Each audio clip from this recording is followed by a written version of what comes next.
Blessed day of happiness sa aming kubo-kubo habang may natutulog. Pero ngayon, i-feature muna natin ang pinaka-best part, okay? Best part, kauulan lang po. Eto! This is the best part. Oops, parang masusunog na siya. Ang sarap, itlog na may, iba nilagay ko dyan, sibuyas with a nice herb. I kept forgetting. Yung nilalagay sa pho, yan ang nilagay ko dyan. Ang sarap. But using this kalan with kahoy, I think it has a better taste. Eto po yan, oh, with the rice. Bakit ko ba siya binuksan kaagad?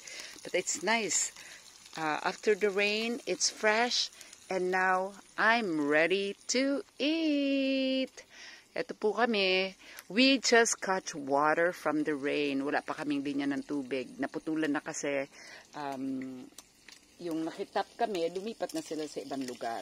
So we have to live the way the primitive people do. Okay lang, masaya naman.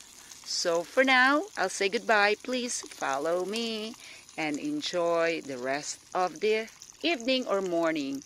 And please support my channel. Thank you. Bye-bye.